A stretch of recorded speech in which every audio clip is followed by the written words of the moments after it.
أشهد أن لا إله إلا الله وحده لا شريك له وأشهد أن محمدا عبده ورسوله أما بعد فأعوذ بالله من الشيطان الرجيم بسم الله الرحمن الرحيم الحمد لله رب العالمين الرحمن الرحيم مالك يوم الدين إياك نعبد وإياك نستعين اهدنا الصراط المستقيم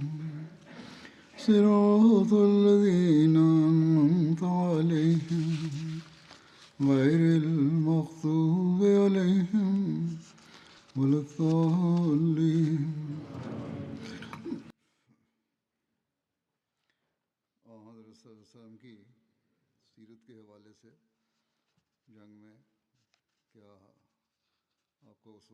J'évoquais la conduite du saint prophète Mohammed sallallahu alayhi wa sallam lors des batailles dans le cadre des récits sur sa biographie et j'évoquais à cet égard la bataille de Khaybar. Après la bataille de Khaybar, les Juifs ont orchestré une tentative d'assassinat du saint prophète Mohammed sallallahu alayhi wa sallam. Et ils essayèrent de lui faire manger de la viande de chèvre empoisonnée. En voici les détails. Lorsque Khaybar fut conquis et qu'un traité fut conclu avec ses habitants après leur cuisante défaite, le saint prophète Mohammed sallallahu alayhi wa sallam leur montra une grande clémence. Non seulement il leur pardonna, mais il leur permit aussi de rester à Khaybar. Et les gens de Khaybar se sentirent alors en sécurité. Un jour, Zainab bint al-Harith, l'épouse de Salam bin Mishkam, un chef militaire juif, offrit au saint prophète Mohammed paix soit sur lui une chèvre rôtie en guise de cadeau. Selon certains récits, elle n'était pas seule dans cette conspiration, mais elle était également accompagnée d'autres juifs. Le saint prophète Mohammed sallallahu alayhi wa sallam accepta le cadeau et cette viande fut placée devant lui. Plusieurs compagnons étaient présents, dont Bishr bin al-Bara. L'envoyé d'Allah sallallahu alayhi wa sallam invita ses compagnons à prendre le repas et il prit un morceau de l'épaule de la chèvre. Les autres aussi en prirent.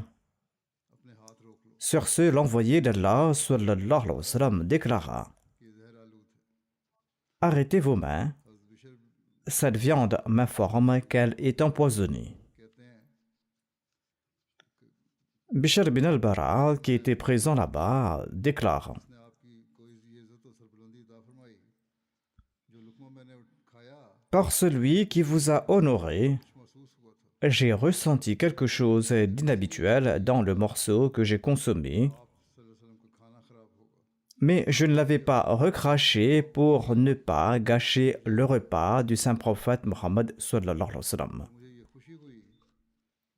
Quand je l'ai avalé, je me suis soucié davantage du saint prophète Mohammed sallallahu alayhi wa sallam et j'étais content que le saint prophète paix soit sur lui ne l'avait pas avalé. Bishr ne s'était pas levé de là que son teint changea et il tomba gravement malade, tant et si bien qu'il ne pouvait même plus bouger sur son lit. Il vécut 1 an avant de succomber au poison. Certains récits disent qu'il mourut presque immédiatement lorsqu'il venait de consommer ce repas. Il existe donc 2 récits à ce propos. Le saint prophète Mohammed paix soit sur lui fit venir la femme et lui demanda si elle avait mis du poison dans la viande. Elle répondit: « Qui vous l'a dit ?» Le saint prophète répondit: « Ce morceau d'épaule que je tiens dans la main me l'a dit. » Elle répondit: « Oui, j'ai bien mis du poison. » Le saint prophète sallallahu alayhi wa sallam lui demanda: « Qui t'a poussé à faire cela ?» Elle répondit: « Ce que vous avez fait subir à mon peuple, ne vous est pas inconnu. J'ai pensé que si vous êtes un roi, nous serions débarrassés de vous. Et si vous êtes un prophète, vous en seriez informés. Le saint prophète Mohammed paix soit lui pardonna la femme et ne prit aucune revanche sur elle. Dans une autre version du récit, le saint prophète paix soit lui lui demanda « Qu'est-ce qui t'a poussé à faire cela ?» Elle répondit « Vous avez tué mon père, mon oncle, mon mari et mon frère. » Selon un autre récit, lorsque Bishr ibn al-Bara mourut des suites du poison, le saint prophète Mohammed sallallahu alayhi wa sallam ordonna l'exécution de cette femme et elle fut mise à mort. Ceci est un autre récit. Toutefois, un autre hadith rapporté dans Sahih Muslim indique que la femme ne fut pas tuée. D'après une narration d'Anas, une femme juive apporta au saint prophète Mohammed paix soit lui de la viande de chèvre empoisonnée. Le saint prophète Mohammed paix soit lui en mangea, puis la femme lui fit présenter. Le saint prophète paix soit lui lui demanda des explications et elle avoua « J'avais l'intention de vous tuer ». Le saint prophète paix soit lui répondit « Allah ne t'aurait jamais donné ce pouvoir sur moi » ou bien « Il n'était pas possible qu'Allah te permette de me nuire ». Les compagnons demandèrent alors « Ne devrions-nous pas la tuer ?» Mais le saint prophète Mohammed paix soit lui répondit non. Le narrateur précise que plus tard le saint prophète paix soit lui ressentait encore les effets de ce poison dans sa gorge.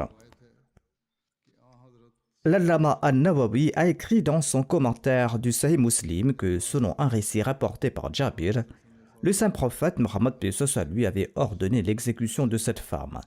D'après une autre narration rapportée par Ibn Abbas, le saint prophète paix soit lui l'avait remise aux héritiers de Bishr, qui l'avaient ensuite mise à mort. Les spécialistes du hadith s'accordent également sur le fait que le saint prophète paix soit lui avait ordonné son exécution. Selon Qadi Iyad, on peut concilier les récits qui mentionnent son exécution et ceux qui indiquent qu'elle n'a pas été tuée de la manière suivante. Dans un premier temps, le saint prophète paix soit lui ne l'avait pas fait exécuter, mais après le décès de Bishr, il l'avait remise à ses héritiers qui l'avaient tuée en application de la loi du talion. Cependant, l'hypothèse la plus probable est que cette femme avait été pardonnée comme l'indique clairement le hadith rapporté par Muslim. Et le Muslim Maud partage également le même avis. Selon le Muslim Maud, une femme juive avait demandé aux compagnons quel morceau de viande de la chèvre le saint prophète paix soit lui préférait-il. Les compagnons lui avaient répondu que c'était l'épaule. Elle fit alors abattre un mouton, en fit griller de la viande sur des pierres et ensuite y ajouta du poison, en insistant particulièrement sur les morceaux qu'on lui avait indiqués comme étant les préférés du saint prophète Mohammed sallallahu alayhi wa sallam. Après le coucher du soleil, lorsque le saint prophète paix soit lui termina la prière du soir et retourna à son campement, il aperçut une femme assise près de sa tente. Il lui demanda « Ô femme, que veux-tu » Elle répondit « Ô Abul Qasim, je vous apporte un cadeau. » Le messager d'Allah sallallahu alayhi wa sallam demanda alors à un compagnon de prendre ce qu'elle offrait. Ensuite, lorsqu'il s'assit pour manger, un morceau de viande rôtie fut présenté. Le saint prophète Mohammed paix soit lui en prit une bouchée et l'un de ses compagnons, Bashir ibn al-Bara Ma'rour, en mangea également. Il y a ici méprise sur le nom du compagnon. Il se nomme Bishr et non Bashir. Au moment où d'autres compagnons s'apprêtaient à manger, le saint prophète Mohammed sallallahu alayhi wa sallam a déclaré « Ne mangez pas, car cette main m'a informé que la viande était empoisonnée. » Cela ne signifie pas que le saint prophète Mohammed paix soit lui avait reçu une révélation à ce sujet. Il s'agit d'une expression arabe courante signifiant qu'en goûtant la viande, il s'était rendu compte qu'elle contenait du poison. De même, dans le Saint-Coran, lorsqu'un événement du temps de Moïse est rapporté, il est dit qu'un mur souhaitait s'écrouler ou voulait s'écrouler, ce qui signifie tout simplement qu'il montrait des signes d'effondrement imminent. Ici aussi, l'intention du saint prophète Mohammed paix soit lui n'était pas de dire que le morceau de viande lui avait parlé, mais qu'en le goûtant, il avait perçu qu'il était empoisonné. Cette explication est confirmée par la suite du récit. Bishr a dit par la suite « Par Allah, Allah qui vous a honoré, j'ai moi aussi ressenti que cette bouchée était empoisonnée. Mon cœur me disait de la recracher, mais je me suis dit que si je le fais, cela va vous déranger et cela va perturber votre repas. Mais lorsque vous avez avalé la bouchée, j'en ai fait de même. Bien que mon cœur me disait que puisque j'avais des doutes sur le poison, j'aurais préféré que le saint prophète, paix soit sur lui, ne l'avale pas. Le Muslim Maud a mentionné que le prophète avait avalé la bouchée, mais selon d'autres récits, il ne l'avait pas fait et il l'avait recraché. Quoi qu'il en soit, le Muslim Maud relate que peu de temps après, l'état de santé de Bishr s'est détérioré. Selon certains récits, il est décédé sur place à Khaybar, tandis que d'autres récits rapportent qu'il resta malade pendant un certain temps avant de mourir. Le saint prophète Mohammed paix soit lui avait fait jeter un morceau de cette viande devant un chien qui est décédé après l'avoir mangé. Le saint prophète a fait venir la femme et il lui a demandé « Est-ce que tu as empoisonné cette chèvre ?» Elle lui a demandé « Qui vous l'a dit ?» Le saint prophète tenait alors dans sa main l'épaule du mouton et m'a dit « Cette main m'en a informé. » La femme a compris que son acte avait été dévoilé et elle a avoué qu'elle avait mis du poison dans la viande. Le saint prophète lui a demandé « Qu'est-ce qui t'a poussé à commettre cet acte répréhensible ?» Elle a répondu qu'il y a eu cette guerre entre vous et mon peuple et mes proches ont été tués dans la bataille.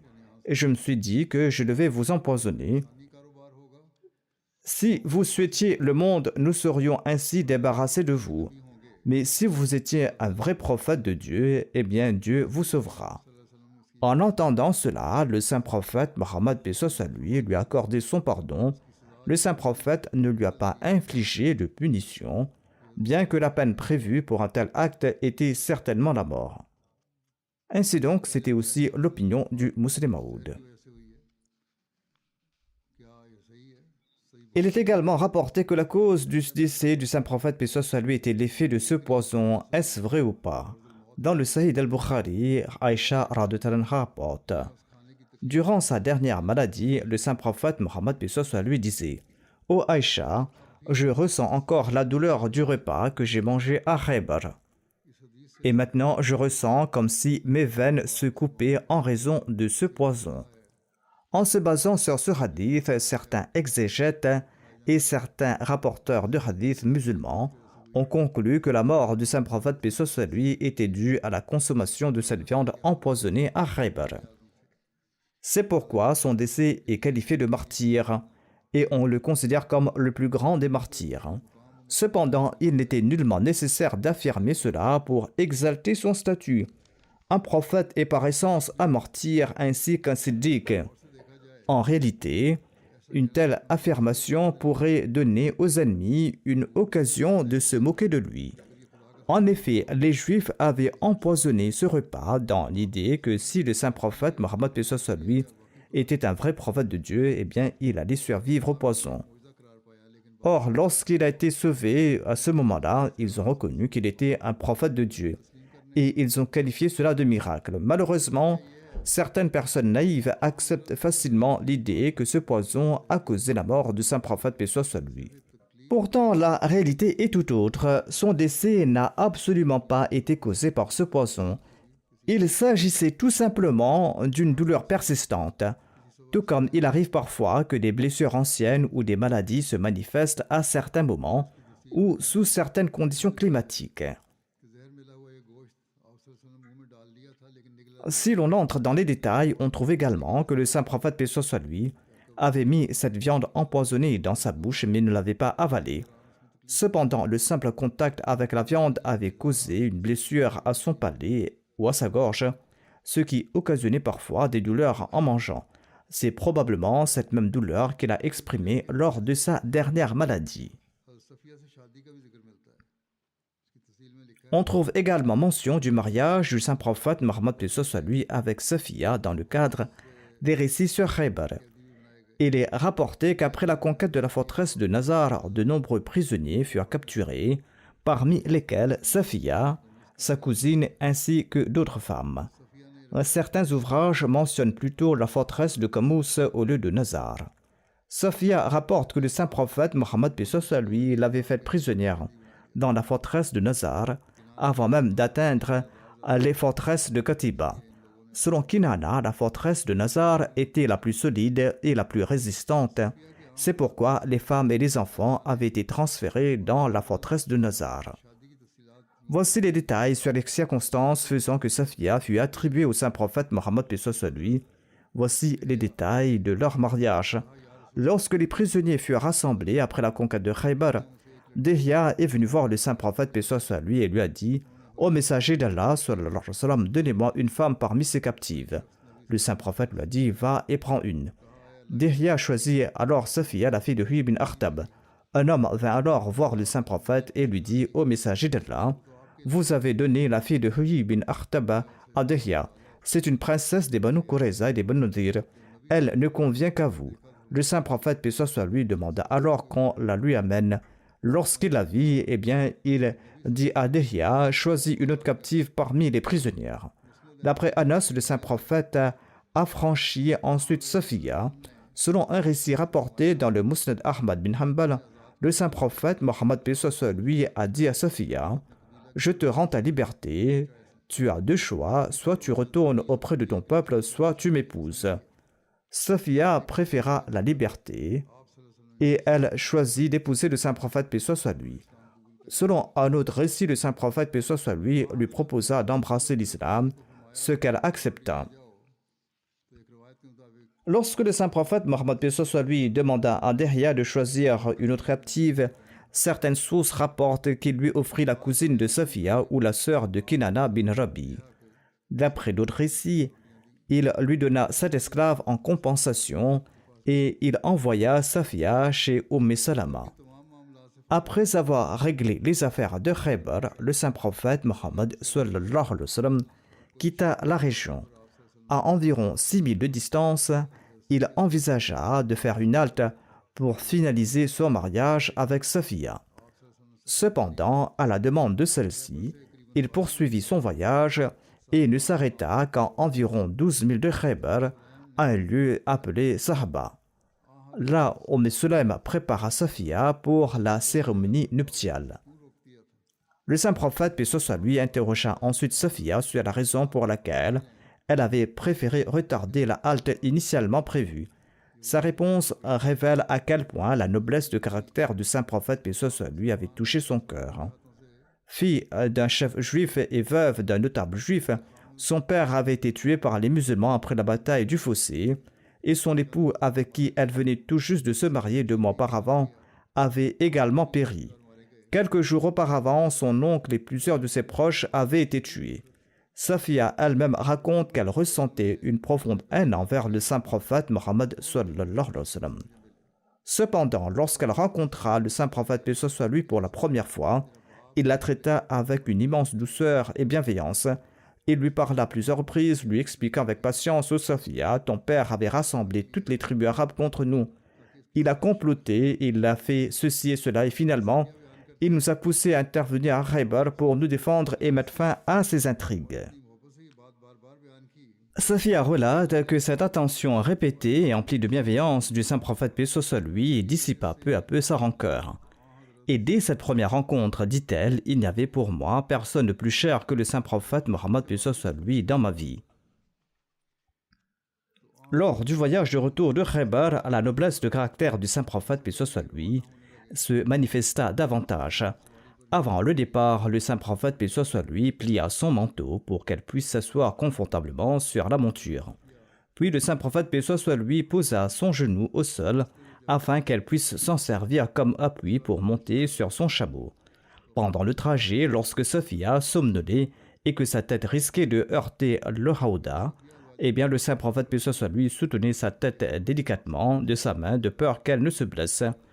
Puisque Safiya faisait désormais partie des mères des croyants, c'est-à-dire des épouses du saint prophète, le saint prophète l'a fait voyager derrière lui sur son chameau et il plaça sur lui un voile, affirmant clairement qu'elle était son épouse et pas une simple captive. Quoi qu'il en soit, l'explication de sa réponse pour ne pas s'arrêter à 6000 est détaillée comme suit. C'était l'effet de la noblesse des mœurs du saint prophète Mohammed paix soit sur lui que Safiya n'avait personne au monde qu'elle aimait plus que lui. Ainsi Safiya a répondu au saint prophète que, comme il voulait camper tout près de Khaybar, Elle craignait que son peuple n'essaye de lui faire du mal, et c'est pourquoi elle souhaitait qu'il s'éloigne un peu plus de Khaybar. Les compagnons étaient également conscients des complots des Juifs et de leurs intentions dangereuses, et il n'y avait que quelques jours que la conspiration visant à assassiner le saint prophète paix soit lui par le biais d'un repas empoisonné par une femme nommée Zainab avait eu lieu. C'est pourquoi ses compagnons dévoués ne voulaient à aucun moment lui quitter les yeux. On trouve également mention de l'histoire d'Abu Ayyub qui avait monté la garde pendant la nuit, dévoilant lors de ce mariage une manifestation innocente et amoureuse de sa part. Le saint prophète Mohammed sallallahu alayhi wa sallam était sorti de sa tente le matin et il a vu Abu Ayyub Ansari debout, vigilant et tenant une épée à la main devant sa tente. Il a demandé ce qui se passait et Abu Ayyub lui a répondu: Ô messager d'Allah sallallahu alayhi wa sallam, j'étais inquiet en raison de cette juive nouvellement convertie, c'est-à-dire Safiya, car son père, son mari et les membres de son peuple ont été tués et elle vient de se convertir à l'islam. J'avais peur qu'elle ne vous cause du tort, c'est pour cette raison que j'ai passé toute la nuit dehors à faire le guet avec mon épée. En réponse à cet amour innocent d'Abu Ayyub, le saint prophète, paix soit lui, a fait cette prière en sa faveur. Ô Allah, protège Abu Ayyub, tout comme il a passé la nuit à me protéger. Le nom d'origine d'Abu Ayyub était Khalid bin Zayd. Il était ce compagnon qui a eu l'honneur d'héberger le saint prophète, paix soit lui, pendant plusieurs mois lors de son émigration à Médine. Abu Ayyub est décédé lors d'une campagne en l'an 50 de l'Hégire et son mausolée se trouve à Istanbul. Quoi qu'il en soit, le lendemain, un banquet de mariage à Walima était organisé pour le saint prophète, paix soit lui. Ce banquet de mariage était très digne et simple, composé de haïs, un repas préparé à partir de dattes, de fromage et de ghee, qui a été préparé pour tout le monde. Après un séjour de 3 jours, ils sont partis d'ici. L'affranchissement de Safiya a été considéré comme sa dot. On mentionne également le rêve de Safiya, dont la véracité est mise en évidence par ce mariage. Il est rapporté que le saint prophète Mohammed paix soit lui a vu une marque bleue tout près de l'œil de Safiya et a demandé quelle était la cause de cette blessure. Elle a répondu que quelques jours avant sa venue à Khaybar, ou selon certaines traditions pendant le siège de Khaybar, elle avait rêvé que la lune venait de Yathrab et tombait dans ses bras. Elle a raconté ce rêve à Kinana, son mari, qui lui a donné une gifle violente en disant que elle rêvait d'épouser ce roi de Yathrab, c'est-à-dire le saint prophète Mohammed paix soit lui. Selon certaines versions, ce rêve était très ancien et c'est son père, lui, qui l'avait giflé. Mais la plupart des livres rapportent que c'est son mari qui l'a giflé, ce qui semble plus plausible. Le nom de Safiya était Zainab, mais le saint prophète paix soit lui l'a emmené et l'a libéré avant que le butin ne soit partagé. Selon la coutume de l'époque, les biens destinés au chef avant le partage du butin étaient appelés Safiya ou As-Safa. C'est en raison de cette pratique qu'elle est connue sous le nom de Safiya. Safiya est décédée en l'an 50 de l'Hégire à l'époque de l'émir Muawiyah et elle a été enterrée à la Jannatul Baqi. Les orientalistes critiquent également le mariage de Safiya et comme à leur habitude, ils soulèvent des objections concernant ce mariage, ce qui témoigne de leur propre ignorance et de leurs préjugés. Par exemple, dans la 9e édition de l'Encyclopédie Britannica, sous la rubrique Mohammed Nizam, on trouve une phrase dont la traduction est la suivante. L'acte final de ce triomphe fut le mariage de Mohammed sallallahu alayhi wa sallam avec la fille du roi. L'orientaliste écrit: Safiya n'éprouva absolument aucune répulsion pour cet homme qui était responsable de la mort de son père Huyi et de son mari Kinana. Elle s'est au contraire sublimée, transformée sous ses nouvelles couleurs. L'attitude d'une autre juive, Zainab, qui a tenté d'empoisonner le meurtrier de son peuple et a payé ce crime de sa vie, est bien plus admirable. Cette tentative a échoué, mais on dit que Mohammed sallallahu alayhi wa sallam a ressenti les effets de ce poison, même lors de sa dernière maladie. L'auteur critiquant Safiya écrit que son mari et son père ont été tués et qu'elle aurait dû faire preuve d'un peu de fierté et se venger, mais qu'elle a préféré son propre intérêt en épousant le saint prophète Mohammed paix soit lui. L'auteur loue au contraire l'autre femme juive qui a administré le poison, affirmant qu'elle a au moins fait preuve de fierté et elle a tenté de tuer le saint prophète Mohammed paix soit lui. Ces auteurs n'ont aucune limite à leur haine et à leur inimitié envers l'islam et le fondateur de l'islam, le saint prophète Mohammed sallallahu alayhi wa sallam. Ils ne pensent même pas aux conclusions que pourrait tirer une personne dotée d'un peu de bon sens de leurs écrits. Un poison de préjugés transparaît automatiquement de leurs écrits. Ils ne font pas preuve de justice. Les Juifs de Khaybar ont eu un affrontement majeur avec le saint prophète Mohammed paix soit lui, et ils ont été lourdement défaits. Quel aurait dû être leur traitement après cela? Que ce règlement de guerre date de cette époque ou du monde civilisé actuel, il aurait été justifié de tout les réduire en poussière. C'était justifié selon la propre Bible ainsi que selon les règles et les coutumes de l'époque. Mais il ne mentionne pas l'indulgence, le pardon et la douceur dont a fait preuve le saint prophète Mohammed paix soit lui, après avoir eu le dessus sur ses oppresseurs. Non seulement il ne le loue pas, mais il omet de dire que suite à leur demande de paix, le saint prophète Mohammed paix soit lui a accepté leurs conditions d'exil et leur a pardonné. De plus, lorsque ces Juifs ont demandé à rester et à continuer à cultiver la terre, offrant la moitié de leur production, le saint prophète Mohammed paix soit lui a également accepté cette requête et il a conclu un traité de paix. Cependant, l'encre de ce traité n'était pas encore sèche qu'ils ont comploté pour faire empoisonner le saint prophète Mohammed paix soit lui par une femme. Et cette femme a d'ailleurs avoué son crime, comme cela a été mentionné précédemment. Les gens civilisés du monde civilisé d'aujourd'hui, ceux qui se disent éduqués, présentent cette femme perfide comme une héroïne nationale, et ils critiquent celle qui, ayant trouvé la vérité et la droiture, après avoir elle-même observé les nobles qualités du saint prophète paix soit lui, et accepté la vérité, et malgré la permission d'être libre, cette femme a préféré rester à ses côtés. C'est-à-dire qu'à ce moment-là, ils oublient tous les principes de la liberté individuelle et de la justice équitable. De même, certains autres détracteurs émettent des objections et, de manière disgracieuse, ils affirment que le saint prophète Mohammed paix soit lui aurait entendu parler de la beauté de Safiya et c'est là qu'il aurait demandé à Dahia de retourner Safiya et il l'a épousée lui-même. En réalité, ces objections proviennent de leur propre bassesse d'esprit et de leur incompréhension de la véritable biographie et du caractère du saint prophète Mohammed paix soit lui.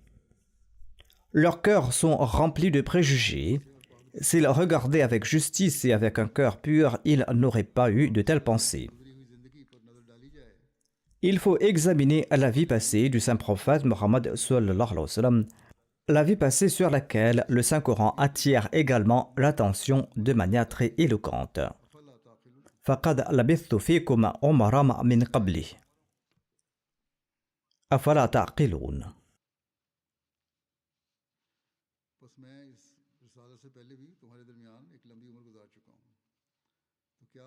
J'ai vécu parmi vous toute une vie avant cela. Ne voulez-vous donc pas comprendre?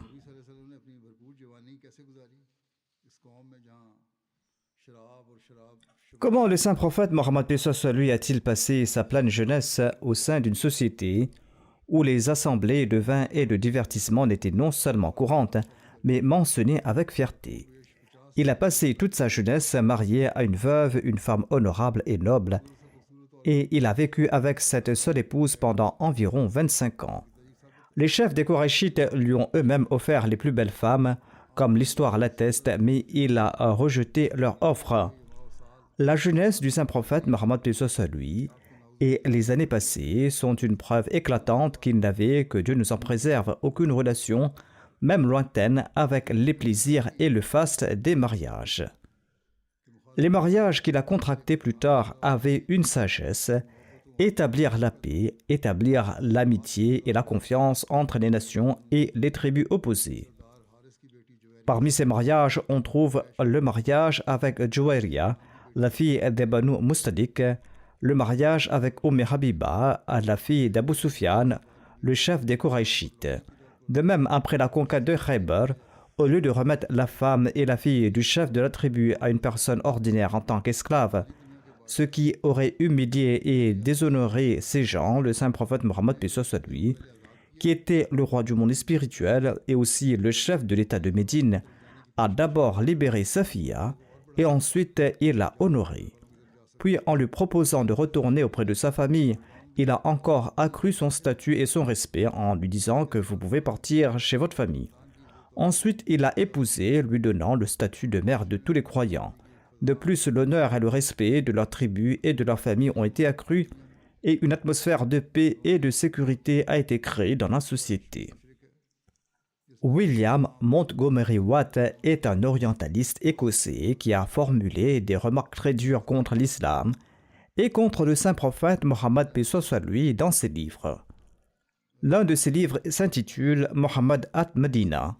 Malgré sa partialité, il a été contraint d'écrire à propos des mariages du saint prophète Mohammed sallallahu alayhi wa sallam qu'il pouvait y avoir eu des motivations politiques derrière le mariage avec les filles juives Safiya et Rayhana pour établir des liens solides. Il ne dit pas qu'il y a eu un attrait pour la beauté, mais plutôt qu'il pourrait y avoir eu des motivations politiques. Les mariages de Mohammed sallallahu alayhi wa sallam ou ceux envisagés avec certaines femmes avaient probablement des objectifs politiques principalement. Au moins, il a reconnu que ce n'était pas par convoitise. Le premier calife de la communauté, en réponse à une objection similaire soulevée par un célèbre orientaliste, William Muir, concernant le mariage de Safiya, déclare que M. Muir a soulevé une objection, mais il ne savait pas qu'il était d'usage dans le pays arabe de se marier avec la fille ou la femme du chef d'un pays conquis afin d'établir la paix et la sécurité dans le pays et afin de créer de l'affection avec les personnes influentes de ce pays. Tous les sujets et les membres de la famille royale étaient rassurés qu'il n'y avait plus d'inquiétude et par conséquent, après la conquête de Khaybar, tous les Juifs ont préféré y rester. Nos biographes et nos historiens ont également fait preuve d'imprudence et ont commis l'erreur de reprendre sans discernement des récits qui n'ont ni queue ni tête concernant le mariage de Safiya. Par exemple, on retrouve ce récit avec plus ou moins les mêmes détails dans presque tous les livres d'histoire et de biographie que le saint prophète paix soit lui aurait d'abord confié Safiya à Dihya, mais après avoir entendu des récits sur sa beauté, il l'aurait rappelé et l'aurait gardé pour lui. Un récit de ce genre se trouve également dans Al-Bukhari, rapporté par Anas qui a déclaré que quand nous sommes arrivés à Khaybar et qu'Allah a conquis la forteresse, on a parlé devant le saint prophète paix soit lui de la beauté de Safiya bint Huy bin Akhtab au saint prophète paix soit lui. Elle était une jeune mariée dont le mari venait d'être tué. Elle était mariée depuis peu et le saint prophète l'aurait choisie pour lui. C'est ce récit que certains esprits malades utilisent pour formuler des objections. Le célèbre biographe Allama Shibli Noumani mentionne ce récit en écrivant: concernant Safiya, certains livres de hadith rapportent que l'envoyé d'Allah, paix soit lui, l'avait d'abord donné à Dihya Kalbi, puis quelqu'un ayant fait l'éloge de sa beauté, il la lui a demandé et il lui a donné cet esclave en compensation. Les opposants ont présenté cette narration d'une manière très laide et s'il y avait déjà tant de choses présentes dans la narration originale, il est évident que les opposants en tireront un parti encore plus grand. En réalité, cet événement concernant Safiya est rapporté par Anas, mais il existe de multiples récits de Anas lui-même et ils diffèrent les uns des autres. Un autre récit de Anas rapporte que lorsque Safiya a été attribuée à Dahya, des personnes se sont présentées au saint prophète paix soit lui et lui ont dit qu'elle était une femme noble et distinguée des chefs de Khaybar et que personne d'autre que lui, le prophète, n'était digne d'elle. Ainsi, premièrement, si un tel récit est réellement correct, comme ce récit dans Bukhari qui mentionne sa beauté et son charme, il est possible qu'un successeur d'un compagnon ait rapporté ce récit et a ajouté ces mots de sa propre initiative.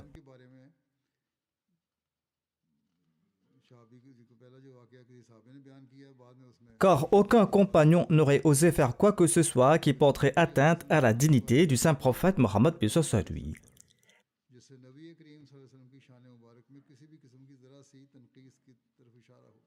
Et il est aussi possible que les gens aient de leur propre chef mentionné la beauté et la grâce de Safia, ainsi que ses autres qualités et son rang social, tandis que le narrateur a peut-être relaté ce dont il se souvenait en quelques mots succincts. Cependant, un point important et fondamental est que les biographes ne remarquent pas que, compte tenu de la grande stature et du rang élevé du saint prophète Mohammed paix soit lui, la beauté ou le charme d'une personne ne sont que superficiels et accessoires.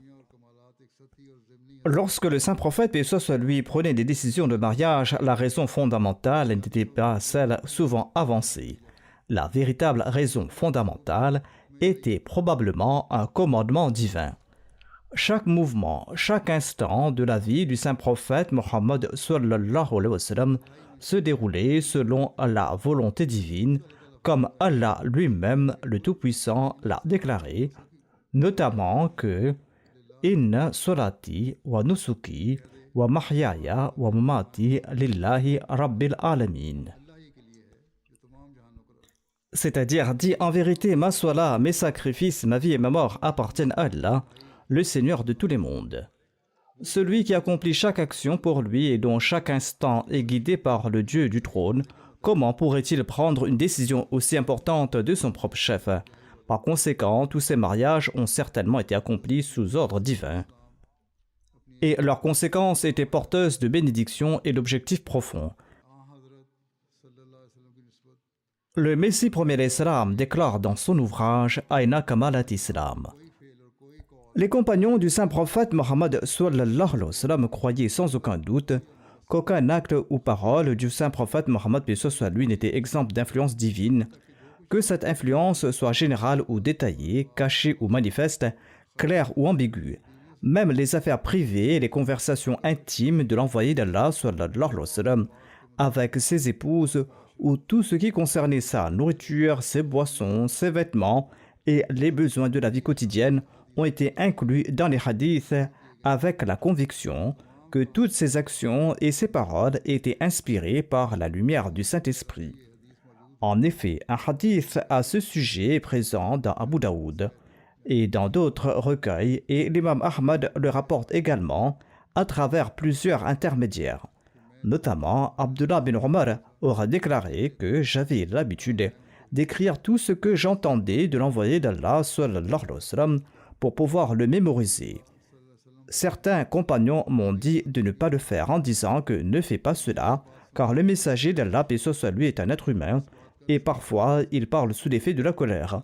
Ayant entendu cela, j'ai cessé d'écrire cela, et j'en ai parlé au messager d'Allah. Le Messie premier l'Islam déclare, le saint prophète sallallahu alayhi wa sallam a déclaré, je jure par celui qui tient mon âme entre ses mains, tout ce qui émane de moi, toute parole qui émane de moi, toute action que j'accomplis provient de Dieu le Très-Haut.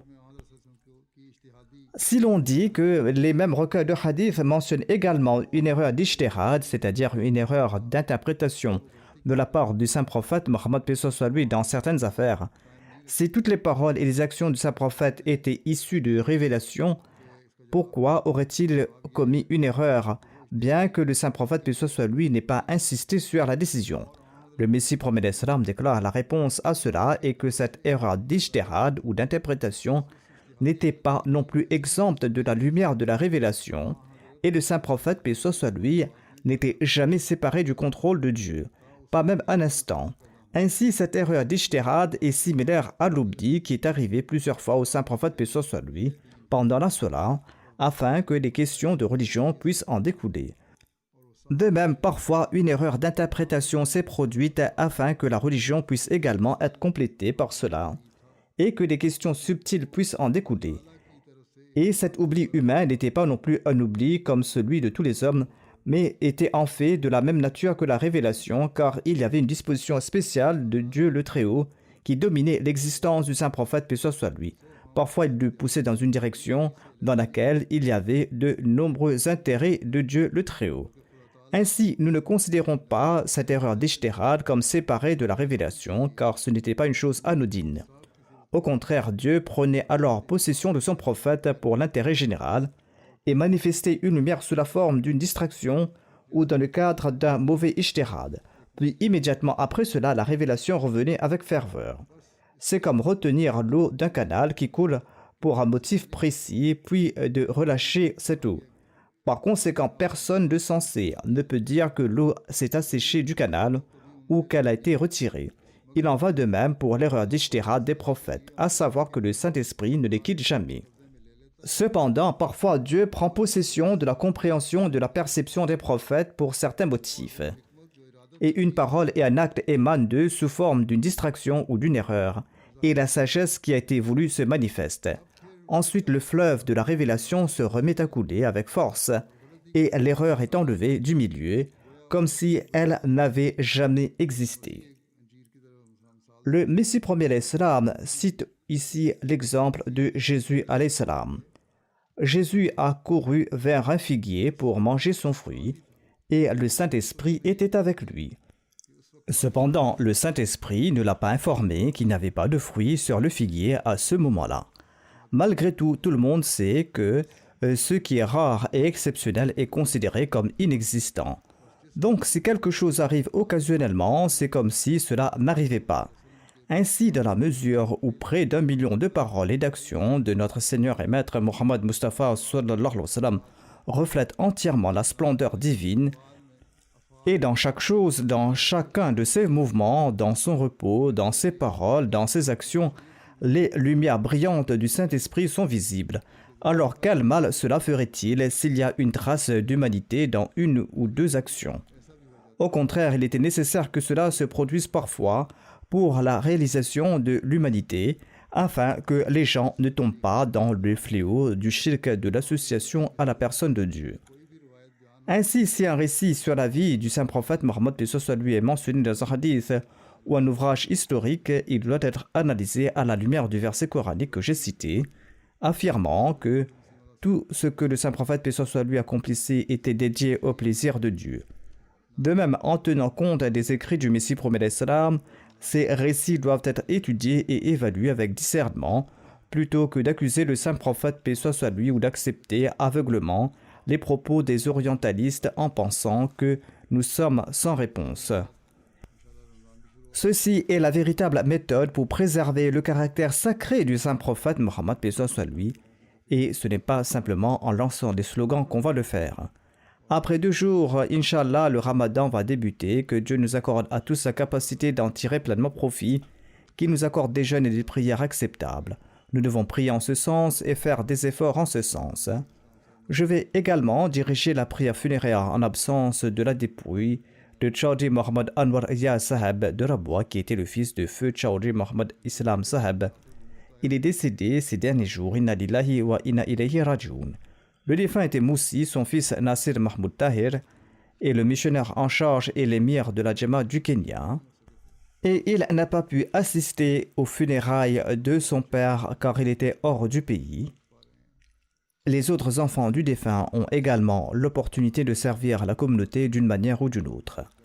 Nasir Mahmoud Saheb écrit que l'Ahmadiyya a été introduit dans sa famille par l'intermédiaire de son grand-père Chaudhry Ghulam Mohammed Jet Saheb Radoutanhu, qui s'était rendu à Qadian et a prêté allégeance au Messie premier l'Islam. Il était l'un des premiers Ahmadis de son village. En 1996, le défunt père a été emprisonné pendant environ 1 mois dans la voie de Dieu. Pendant cette période, le défunt a été maltraité par la police. Il a été malmené à plusieurs reprises. Mais le défunt a enduré tout cela uniquement pour le plaisir de Dieu, et il a purgé cette peine avec beaucoup de courage. Il avait un grand respect pour la Nizam al-Jamaat et le califat. Il était régulier dans ses prières et ses contributions financières. Il avait payé la totalité de son Hissa Jaidad sur ses biens durant sa vie. Dès qu'il percevait un revenu, il payait ses cotisations. Qu'Allah lui accorde son pardon et sa miséricorde. Qu'il accorde patience et courage à ses enfants et à ce fils qui est à l'étranger. Qu'Allah lui accorde patience et courage.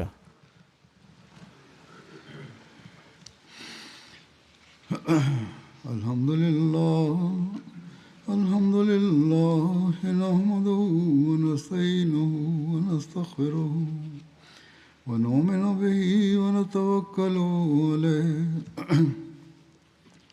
ونعوذ بالله من شرور أنفسنا ومن سيئات أعمالنا من يهده الله فلا مضل له ومن يضلل فلا هادي له ونشهد أن لا إله إلا الله ونشهد أن محمدا عبده ورسوله عباد الله رحمكم الله إن الله يأمر بالعدل والإحسان وإيتاء ذي القربى وينهى عن الفحشاء والمنكر والبغي يعظكم لعلكم تذكرون اذكروا الله يذكركم وادعوه يستجب لكم